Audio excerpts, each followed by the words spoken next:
guys, Chris Mortimer from the yachthunter.com and the Yacht Hunter YouTube channel. And what we're doing today is we're running through what we do for all of our new owners and amateur captains, so they're more efficient, more safe, and more aware when operating the new yachts that they purchase. What we're going to do today is we're going to run through all of the startup procedures, maneuvering while underway with Captain Ryan. We're going to be setting up classes moving forward each month where you're going to be able to talk to real life captains, shipyard owners, buy-in brokers like myself, and real owners of yachts as well. So this is going to be critical for the safety and efficiency of your vessel moving forward. All right, my favorite captain, come on down. There he is. Hey, Captain Ryan. Hey guys, how are you? Meet your new audience. These are the people you're going to be telling how to operate their boats, what they could really expect from someone who's done it a few times over here. Sounds good. I'm looking forward to it. Hope everybody's ready to learn something. All right, so Captain Ryan, this is your show now. You're going to teach people exactly what they need to know before they leave the dock. Okay. So between startup procedures and first mate school, right? How many times do we have a husband and wife screaming at each other saying, you're not doing this right? We want to make sure we're setting fundamentals right from the beginning. Well, as you know, Chris, shortly after safety, number 2 is communication. Communication is key because one, bad communication or no communication at all could end you up on the dock, hitting another boat, or worse yet, actually hurting somebody, an individual. Or getting divorced. But long story short, we have our future yacht owner over here. Pin over to him. He's going to be our demo dummy here, and Captain Ryan is going to teach him how to do everything as well. So let's start off with tying lines, how to tie up a boat. Sure. All right, let's go. We're going to walk past John here onto the swim platform and over to the dock. So we're going to scoop. So Chris talked about before about tying lines. Where John is now is on the swim platform. The boat, as you can see, is stern in. This is called starboard side 2 tie. Right now we have a stern line going from the dock to the wide side of the boat. This keeps the boat here. If John turns around and looks at the cleat on the back of the boat, you'll see the loop is there. One of the big things that I like, especially for owner-operators, is I love to have the loops on the boat. That may be counterintuitive to some people because some people like to adjust the lines there while they live or they're on the boat, but you have to realize most of our owners are absentee owners. What does that mean? They don't live on the boat full-time or live in the state of Florida full-time or wherever the boat's located. So a lot of times we put the loops on the sides for easiness. So you see on this end, this is the bitter end. We've got it just normally tied around the cleat. So typically what we're going to do, once you find the length you want, around the base, over, under, over. I'm right-handed, so I put it to my left, I twist it, pull it tight. That's to lock it, and you double lock it. We'll do it again. All right, so we're going to untie this cleat first, and we're going to show you how the traditional tie is. So once you find the right length, you can go on either side. You can go on this side or this side. Make sure though you go around the base one time, over, under, take it in your hand, twist it, one lock, next hand twist it, next lock. So now you've got one time around the base for strength, crossover, crossover, one lock, two lock. So I'll show you again. Again, why are we wrapping around the base? If you come up here, I have seen many times boats break this S cleat right off. If you come around the full base, it's not going to break the 2 bottom vertical stanchions. Over, under, twist so it makes a loop, pull tight, twist so it makes a loop, pull tight. That's pretty much 99.9% of the cleats you're going to tie are going to be in that way. Good to go. So now we got Captain Ryan on board here on the other side of the boat where he's going to be tying fenders. Obviously our fenders keep us from hitting the dock. It's very important that when you put the fenders on, they don't rub up against the windows, as that's glass and that could break. So Captain Ryan, the rest of this lesson is yours. Go for it, bud. So guys, we've, unlike tying our lines to the cleats, there's actually a couple ways you can tie fenders. Typically, both ways are correct. It just really depends on what's easiest for you as the tire itself. So what we're going to see here, we have just a classic anchor ball. We're using an anchor ball here because it's a floating dock. Super easy tie. Obviously, we'll go over a fixed dock tie as well. later on in the show. But for now, we're going to show here the first method. So again, it really depends on what you're comfortable with, left or right hand. Preferably if you can do it both, but your comfortability matters most. So first thing is we're going to get our height. Typically, I like this just to be right about at the top or just slightly below the top of the floating dock. I'm going to come one time around. I'm going to come 2 times around. The third time, I'm going to hold a loop in my hand here, pass the line under. As you can see, I'm going to cross this line now with the other 2 and pull it tight. As you can see, it's going to rotate down, so we're going to rotate it down, and then that's it. That's the easy one. What I like to do on this one is, just for security measures, I'll pull one other, what I call a locking, just a locking square knot, and I leave a little loop in. So if you need to do this in a hurry, it's pull out quick, pull this up, and it's already off. So it should take you about 5 seconds to untie almost any knot on a boat that you do. That's method number 1. Method number 2, a little bit easier, but just as successful. We're gonna go 1 time around, 2 times around. This time, on the second time, I'm gonna cross. So I'm on the other side of what I call the hanging part of the fender. Then I'm gonna come under, get a loop section. Once, twice. The second knot is very, very important on this. I have seen these knots pull out in bad weather. With the knot moving back and forth, this comes out, your fender's gone. So that second knot on this tie is very important, unlike the other where you already have a lock. The second one is actually really the securing one. This one is just to keep it at its height need. This one though is to really lock it in place and make sure it doesn't go anywhere. So easy, 2 methods. You can do this for an anchor ball on a single line. You can do this on an anchor ball on a single line. You can do this on a double fender or a sausage fender, whichever you want. Either way, it's completely up to you. Both work, both are very easy to do, and both should be able to be replicated within 15 or 20 seconds to tie and 5 seconds to untie.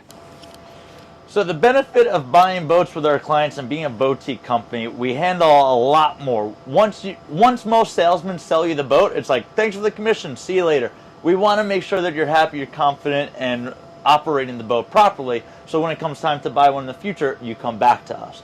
But as I make it very clear to all our clients, here's me just sitting with my feet up as the real training goes on, again, with Captain Ryan. Hey guys, welcome back. Currently we're on a 560 galleon. You can see here we have a lower helm. We'll go upstairs and look at our upper helm next. First thing we're going to do though is go through kind of what my pre-start checklist for this boat is. Everyone should remember each boat's different. Just as one car is different from the other, same thing here. So when I first walk in the door, the first thing I do is I come downstairs. And so we're now here at the main distribution panel. As you can see, it's fairly simple. Only 2 real big rows of buttons and then 1 small one. This particular boat, you can see up here we have our main switch. That's going to be all our domestic power or our ship's battery power, so the DC side of it. This boat, we like to have our refrigeration on and our 12-volt sockets. This is also because we have a dock mate, and that's how the dock mate charges. So this is kind of the, let's call it dock unattended mode for this boat. So when we come on, the first couple of things I'll do is I'll turn our port engine batteries on, our starboard engine batteries on, and then our 2 thrusters. I'm not sure if the camera picked it up, but that was the beep. That's the Volvo system starting up. We then go down each column. I'll turn all my safety gear on, my lights, and that's my radio. So now we're going to walk back up to the lower helm. So here's our lower helm. We've got 2 Raymarine Axioms, a Volvo Penta control, and engine diagnostics, as well as an autopilot over here, and our 2 thruster controls. Next thing on this boat that I'll do is I'll turn the blower fans on, which are right here. Then I'll go to my Axiom controls. On Galleon, Galleon likes to put your vessel controls for a lot of your stuff like water pumps, lights, electronics. They like to put it through the Raymarine. So they have here the Galleon. I click it.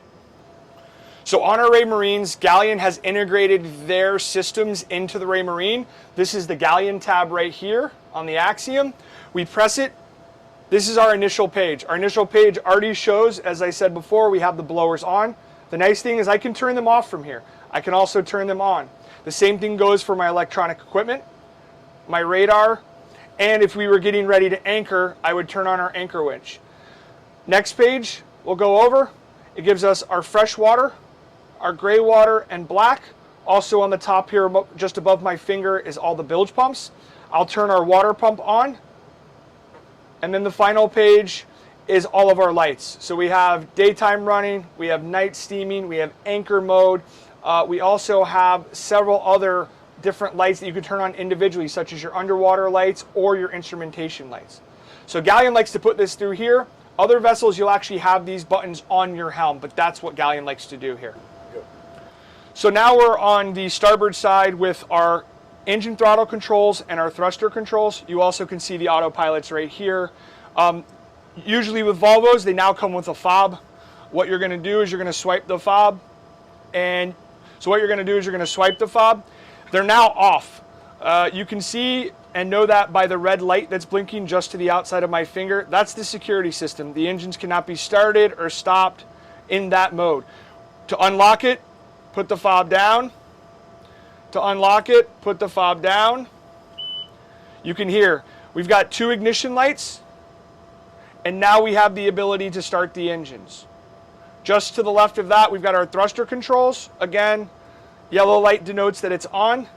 I usually test these right off the bat. I'll do a quick starboard side push, a quick port side push, and same thing with our stern thruster. Quick starboard, quick port.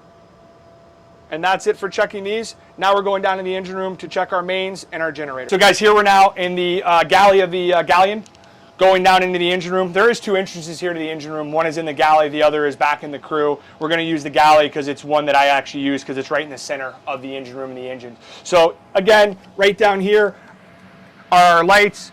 Our lights are on now. As you can see, our mains are right here even with where we are. Our generator is farther aft. We're gonna head down in the engine room and check out the oils and the strainers. Hey guys, we're down here in the engine room. We've got our starboard and port.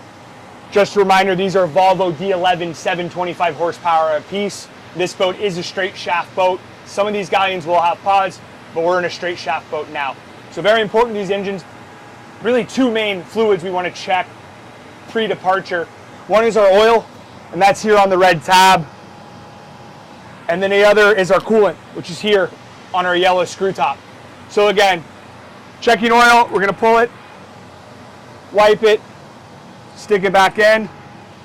I give it about 5 or 6 seconds just to get an accurate mark of where the oil is. Pull the oil out and check it. Remember, this is a cold oil check, so your oil should be a little bit lower than where it should be if it's a hot check. So oil looks good. We're going to put that back in. We're going to come over to here and check our coolant. This particular Volvo D11 uses what's called VCS Volvo coolant. It's yellow. Not going to be able to show you, but when you look down inside the coolant reservoir, you should see the coolant right at the top of where your finger is. And I don't know if we can see that in the camera, but that's basically where it's at, so we're good to go there. You'll also be able to see if it is too low, there's a sensor that'll be sticking out. That usually will give you an alarm. We're going to screw that back on nice and tight. Do the same thing with the port engine. Oil and down. Oil's up. Again, nice all over the dipstick. We know we've got a good level. And then finally, over here to our port side coolant check. Again, we're gonna look, visually it's good. Stick my finger down, can touch it, screw it back on. We're done with the fluids. So we finished up our fluid checks for our engines, our oil, our coolant. We've got 2 more visual checks to do. The first is our strainers. Each engine has its own raw water strainer. The second is just an overall visual inspection of the engine for either leaking fluids, rusted areas, worn or degrading belts, anything that catches your eye that may cause an engine breakdown while we're out. First things first, let's check out the engine strainers. So we're here at our port engine seawater strainer or raw water strainer. This is very conveniently labeled here. Galleon does a pretty good job of doing that. It's nice also, clear sight glass. Makes our jobs as captains, also owners and operators, much easier. Why? You look in. When the camera views this, you'll see engine strainer's pretty clean. It looks pretty clean. We're good to go. If it was dirty, we have these 4 bolts and a seacock procedure. Close our seacock, undo our 4 bolts, take it out. The strainer basket comes out. We'll then dump whatever the contents are. If it's really bad, we'll take it outside, wash it, maybe even use some type of organic dissolving to get rid of either the algae growth or the barnacle growth. Put it back together, 4 bolts on, tight, seacock open. We'll go through this in another time to show you that cleaning procedure itself, but for now, we visually inspected it, we're clean, we're ready to move on now to the rest of our visual inspection for the engine, and then onto the generator for our fluids checks and visual inspection of that as well. Guys, so now we're back here in the aft part of the engine room and the engine. This is the port engine. Because this is a straight shaft, our transmission is aft or behind the engine. So now we're gonna check our transmission fluid. So here we have our same dipstick style that we do for the mains. We're gonna pull it out. We're gonna wipe it clean. Put it back in. Again, just give it a few seconds to sit there and let the oil level be accurate. Then we're gonna pull it back out. And now we're gonna check it. This one is good, it's right at the top. You can also see the difference. Here's my engine oil, here's my transmission, here's my engine oil, here's my transmission oil. If this engine oil starts to look like that or vice versa, we have an issue. Even when you change the oil on an engine, you'll still have a little darker color than you ever should for your transmission. A nice, clear, almost out of the bottle transmission fluid is what we want, because in the end, it's just oil, just a different oil than your engine has. So guys, now see we have the front of the generator cover off. It exposes our oil dipstick. Same kind of method or same kind of checking that we do with our engines. We're gonna pull the dipstick out, clean it off initially, stick it back into the reservoir, wait a few seconds, pull it back out. Again, we're gonna inspect our level, both sides of the stick, looks good, and then reinsert. That's check number 1 for fluid, our oil. Our second right here, fluid number 2 is our coolant. This is nice, it gives us a visual representation of an exterior tank. This tank actually has 2 marks on it. One is our cold level, which actually is where the coolant is located now, and the other is our hot level. How do I know that? It says on the side of the tank, cold and hot. So for this particular check, we're at the right cold level. This generator's good on coolant. So we've checked our 2 fluids. Now we're continuing both our visual and our last real inspection for the generator. That's our engine or seawater strainer for the generator. It's here located on the aft wall. This particular strainer, you can actually check without closing our seacock. Where our engine strainers, we actually had to close the seacock, otherwise water would come in the vessel. Here, it's high enough, we don't have to worry about that. Very easy. All we're gonna do, use our hand, we're gonna twist. The top should come right off. Top goes down. Inside is an actual plastic strainer basket. You can see this particular basket. So I'm gonna come back. One important thing about this particular style of strainer is it has a plastic cap. We only want to use our hands to tighten this, never use any tools. So it's very easy. When you put it back in, when you put it back in, you put the strainer basket so it's level with the top. Take the top, make sure it's nice and straight as it's going on. I screw it until it gets tight, and then I take about another half a turn. That's it. No tools, no any type of help, only by hand. If you use a tool on this, you'll either crack it or you'll never be able to get it off once it comes under suction. So one of the other things I visually just inspect while I'm here in the engine room is our AC strainer. Obviously we're here in Florida, air conditioner is very important. The last thing you want to do is get on your boat, have a great day out in the water, and your air conditioner decides to break. So right here we have our air conditioner strainer. I take this top off, and right down here, the same thing as our engine and our generator strainers. We have a nice clear top. We're able to see right through it. This one is perfectly clean because I cleaned it yesterday. When you take a look, you'll see same process as our engine strainers. We would close our seacock. You've got 4 bolts, undo those. The top will come off. The strainer basket is inside, either empty or go clean it out on the dock. And then same process. Strainer basket goes in, bolts go on, nice and tight. Strainer seacock handle is open for the AC strainer. Then you can turn your ACs back on. Again, important to visually inspect these things so your day out in the water goes as smooth as it possibly can. So guys, we're now back at the lower helm. We've done our visual, we've done our oil, we've done our coolant. We're here now, we're gonna start them up. Again, same thing as before. We're just gonna start them one at a time. I'm just gonna start the port first. We're able to see it start up as our red RPM gauge has now come up, red for port. Stop 1 second. So we've got our port started up. Now we go to our starboard. Again, same thing. We watch our tack come up. Take a shot of that. And now you can see both of our RPM gauges are up.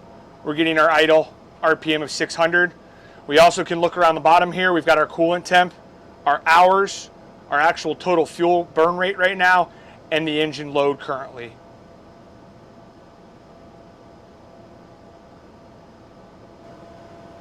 Now we have both engines started. Always do a gear check. Gear check, what does it mean? Basically, we're gonna just bump the engines forward, neutral, and then aft. We're gonna do one at a time. Port, starboard, starboard, port, completely up to you. What it will look like, we'll go port forward, just until the engine engages, back to neutral. Port neutral, just until the engine engages, back to neutral. Hold on. All right, ready?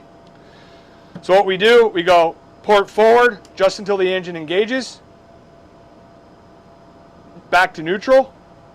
Port reverse, just until it engages, back to neutral. Same thing with the starboard. Starboard forward until we feel the prop turn, back to neutral. Starboard reverse until we feel engaged, back to neutral. We can also check our thrusters, but since we checked that before, we're actually going to do one more check now at our upper helm station to make sure we have full control from both stations, just in case something happens to one or the other.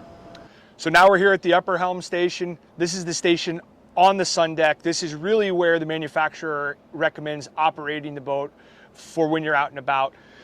We're going to test our controls again, both our throttles as well as our thrusters. Again, forward to neutral for port, reverse to neutral for port, forward to neutral for starboard, reverse to neutral for starboard. Over to our thrusters, we'll turn them on. Bow thruster to port, bow thruster to starboard, stern thruster to port, and stern thruster to starboard. Now that we've tested our controls, now we're ready to switch from shore power to ship's power and then start our process for untying the lines and leaving our slip. So guys, we're now here at our generator control.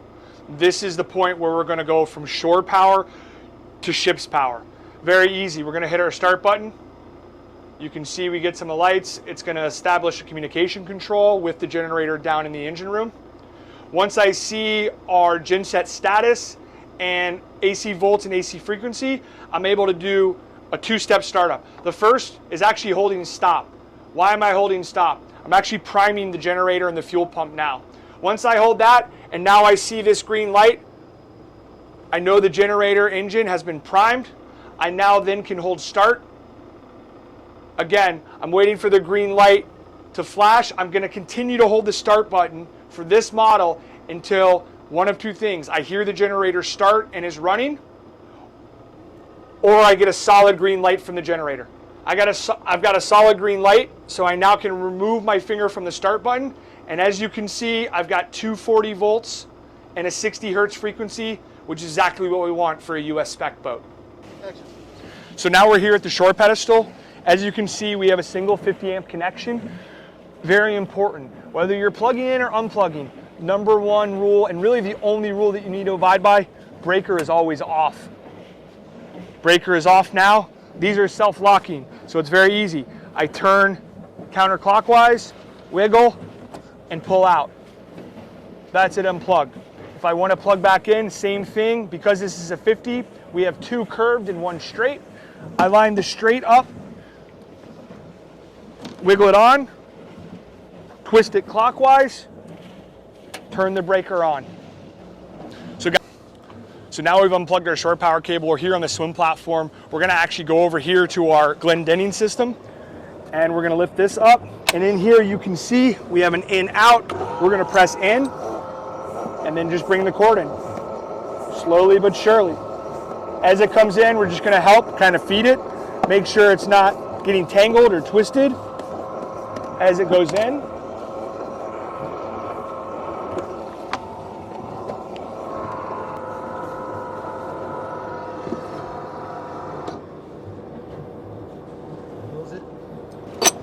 All right, fellas, how's training going as I'm very busy in here myself? It's going well, thanks Chris. So guys, now we're outside the galleon. We're along the starboard side, which is our starboard side tie for the boat. I'm here with Philippe. Philippe is gonna be my new owner-operator. Philippe's gonna be my first mate or my owner-operator today. It doesn't matter which one. The important thing is, as I said, safety's number 1, communication's number 2. First thing we're gonna do before we look at leaving the dock is we're gonna kind of assess our weather. We're gonna look at wind, we're gonna look at current, we're gonna look at tide. All important things to tell us what lines and in which order we undo those lines leaving the dock, and also importantly, returning back to the dock. So Philippe, as you see, we have a 4-line tie. We have 1 stern, 1 rear spring, 1 forward spring, and a bow up forward. Today with the wind's slightly pushing us down the slip or out of the slip. So what we're gonna really worry about is we're gonna worry about our 2 spring lines, our rear spring line and our forward spring line. So with Philippe today, what I'm gonna ask of him, he's gonna take the bow line off first. We're then gonna have him hustle back and take our stern line off, and then we're gonna work our forward spring and then our rear spring. Most importantly, when you're untying and tying your boat back, especially for Philippe to understand, is our brake line, or most commonly called our line that prevents us from hitting the dock, that's gonna be our last line off. More importantly, it's gonna be our first line on. That way, we take away the dock from hitting, we have all control moving forward with the boat. So let's go, let's take her out. So guys, now we're here at the upper helm station. We're getting ready to cast off the dock. I've checked my controls, I'm ready to go. We're here now. Let's get the boat off the dock. All right, so I have my owner-operator Philippe out front. I'm gonna come over, check my distance from the dock, make sure. Philippe, go ahead and untie the bow, please. Yes, sir. I'm watching Philippe, helping him get the boat closer, making it easier for him to untie just using my bow thruster. The bow untied. Say clear, bow clear. The bow clear. Okay, Philippe, come on back to the stern, please. He's now cleared the bow. The bow now is off the dock and on its own. There's nothing tying our bow. He's moving back to the stern. That's our next line. Again, when this is happening, I'm continuing to watch Philippe, where he's going, what he's untying. He's continuing to communicate with me, telling me the stern's clear, the bow's clear, the spring's clear. Communication is key when leaving the dock, especially when the weather or the conditions start to deteriorate or bad. Stern line next, Philippe. Stern line. All right, Philippe's now back at the stern. We're gonna untie the stern. I'm gonna bring the stern in a little bit for him so he can get it off.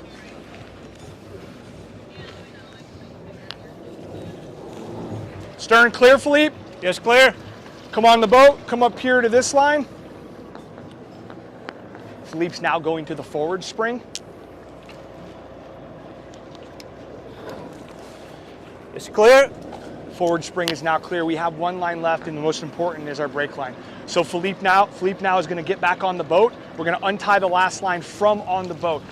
Never have anyone untie the last line from the dock. That's how the boat can get out of control. Someone tries to jump, someone tries to make a move. Last thing we want is someone to fall in the water and get hurt. Philippe's got the last line. It's our brake line or our stern spring. Go ahead, Philippe.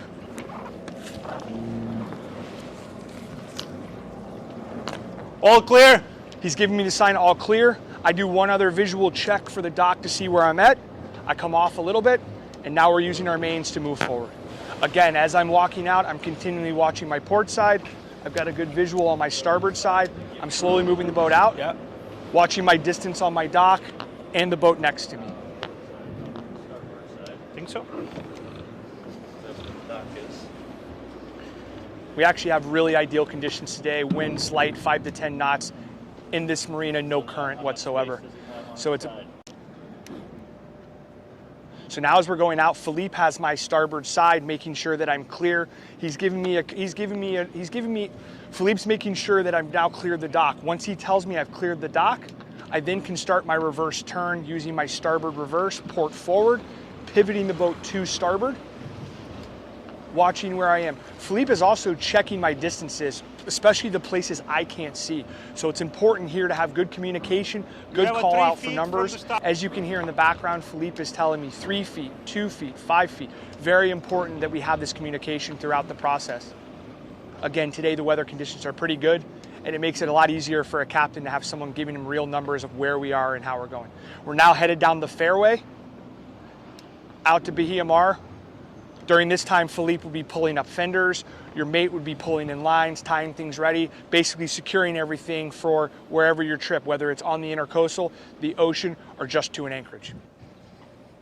And that's it. But just, it needs to be you count in your head, like every 30 seconds, I need to give him something, at maximum 30, but more like every 10, 15 seconds. It needs to be, hey, okay, you got 3 feet, you got 2 feet. Cool. And that way it's just highlighting the communication part. Again, you and Chris could take the boat out of this slip. It's not hard. Yeah. It's just showing that the communication's there. I understand. Yep. Philip, open up your arms like the Titanic. Go back in front.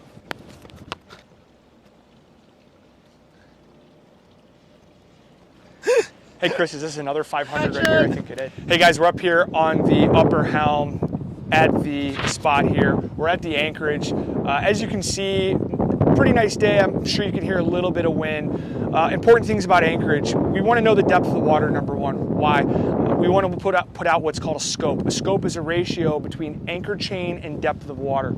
Typically, you want to keep that between 3 and 5 to 1. So 3 feet of anchor chain for 1 depth of water. If the weather is bad, we can obviously increase that scope, go maybe 7 or even 9 to 1. 7 to 1 is pretty much the gold standard for winds 15 to 20 knots. You can have. So again, when we're talking about scope, 3 to 1, 5 to 1, that's feet of chain at 3 feet to 1 feet of depth. You could go all the way up to 7 to 1, maybe 9 to 1, but typically decent weather, semi-calm or moderate winds, 3 or 5 to 1 could work. So initially, what do we want to do? We want to find which direction the wind's blowing. If you're at an anchorage and you have other boats, you've got to cheat. You can look at the other boats and see which direction they're pointed. Typically, that's going to tell you where the wind's blowing or where the current's blowing. Remember, boats are going to point their noses into the wind, into the current at anchor. So today we've got a little wind out of the east-northeast, north-northeast, somewhere around there. So what I'm going to do right now is I'm going to spin Philippe into the wind. And as we're spinning in the wind, what I'm going to try to do is I'm going to actually watch our flag back here. And when our flag gets kind of straight with the back of our vessel, or basically pointing bow to stern, I know we're into the wind. First thing I'm going to do is I'm going to let Philippe know we're going to go ahead and drop the anchor. Next thing we're going to do is we're going to start watching our anchor counter and our chain. Right now we're in basically about 15 feet of water, so we're going to look at putting out between 45 and 60 feet of chain based on the 3 to 1 to 5 to 1 ratio. I see our flag has gone completely down. I'm going to let Philippe know. Philippe, anchor going down. Yes, sir. And now as the anchor goes down, all right, ready? Here we go. I'm going to tell Philippe, anchor going down.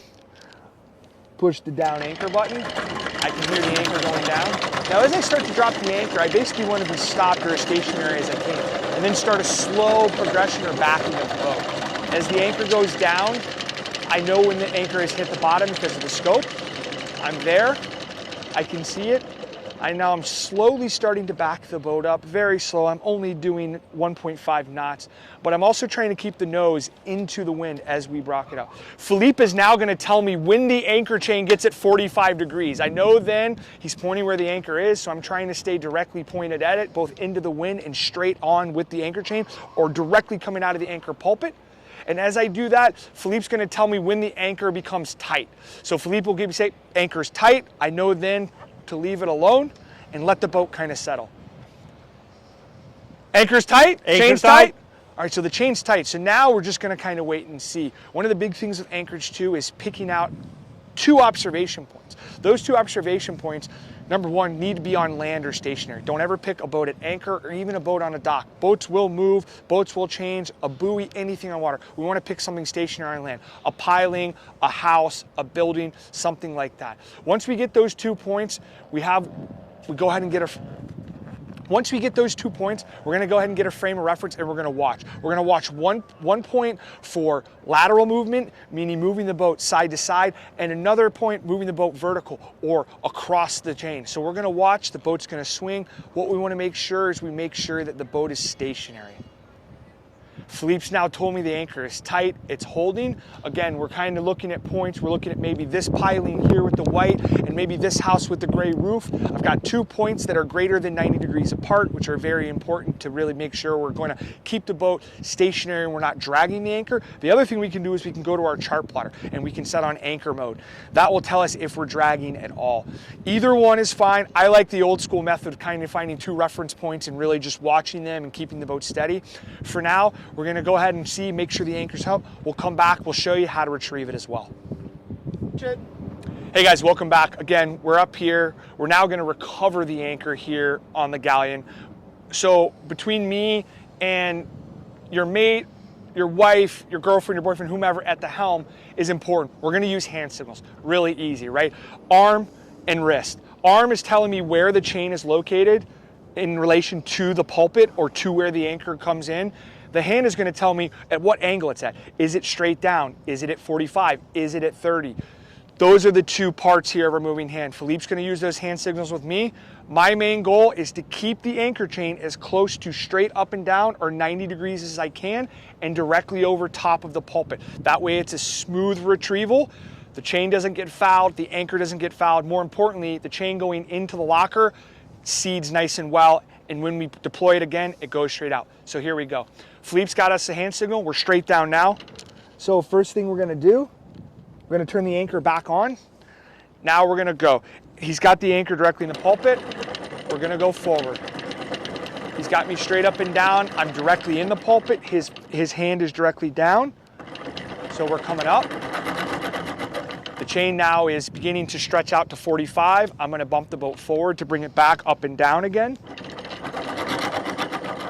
Again, guys, this isn't a race. We can do this nice and slow. Watch out for other boats. Again, it's a nice day for us. There's no boats around, so this is pretty easy. But you have a lot of other factors coming into play. One of those is taking it easy on the windlass and not winching the boat with the windlass. Use the motors to keep the chain straight up and down.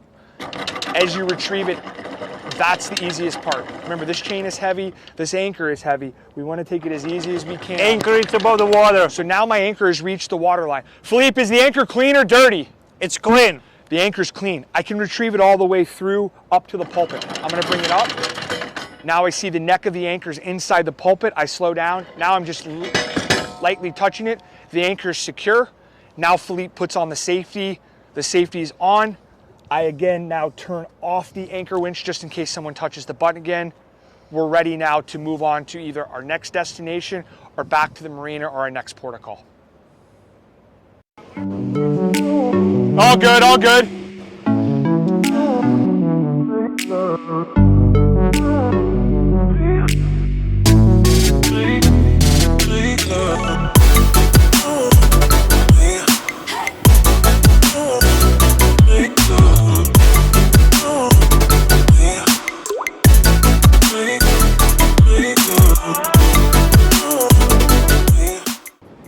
All right, so now we're approaching the dock. We're gonna go ahead and pull back into the dock.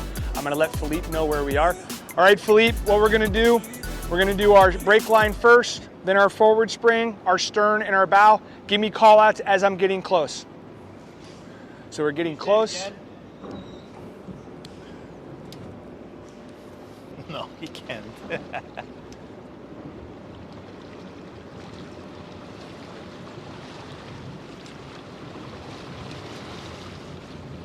Right now I'm watching where the stern and the dock are in relation to. I know my bow's pretty close to the boats up forward, but I'm not really concerned about that because I know what kind of distance I have on my stern. As we're talking, Philippe will start giving me call outs and let me know when I'm inside the dock and where I'm at.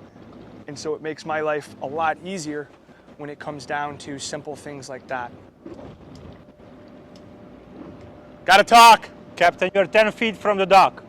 Let me know, Philippe, when I'm inside the dock, please. Yes. So again, communication is key. I cannot see my starboard stern at all. So I have to really rely on Philippe and him calling it out to me, as I don't know where that stern is. I can peek to it, but I leave the controls. Captain, you're inside of the dock. He's now told me I'm inside the dock. So now it's basically a straight back approach now. And I'm using this piling right here as my guide of how close or how far away I am from the actual dock itself. Captain, you are 3 feet from the dock. So he's now told me I'm 3 feet from my starboard side from the dock, making sure, again, I can just glance barely without leaving the Captain, controls. we're 2 feet from the dock. He's giving me 2 feet now. He's giving me 2 feet now, so I'm going to correct a little bit.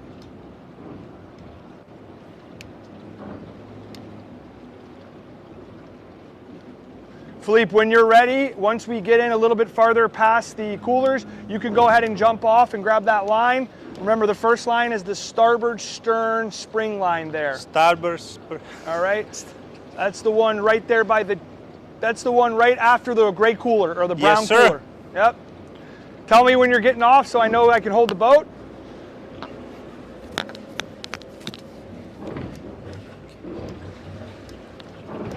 I'm off the boat, sir. So now Philippe's off the boat. He's grabbing the line on the dock. Again, we could also accomplish this with a boat pole, but because it's a floating dock, sometimes it's easier to walk on and walk off. Starboard spring line secure, sir. So our brake line now is secure. He's moving up to the forward spring line.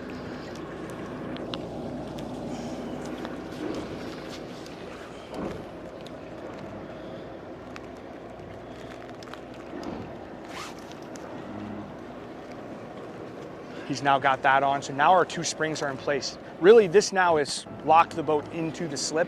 He's gonna go back now and grab my stern line. Bring the stern line across is the 3rd line tie.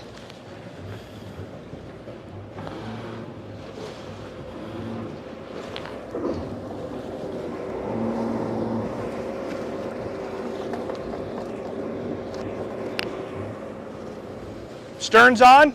Yes, sir. Stern's on. So now, Philippe, you could stay on the boat and go to the bow and grab the bow line. Okay.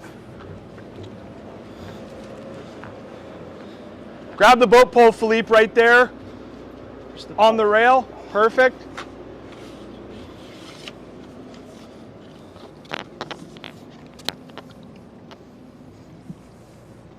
And now Philippe is using the boat pole for the bow. Just in case we don't have someone here to help, we can grab that line and bring it over. Hook it with the boat pole without being on the dock. Makes your life as a boater a little bit easier, but also gives you another tool in your kit to help get the boat securely docked and in place without someone being on the dock itself.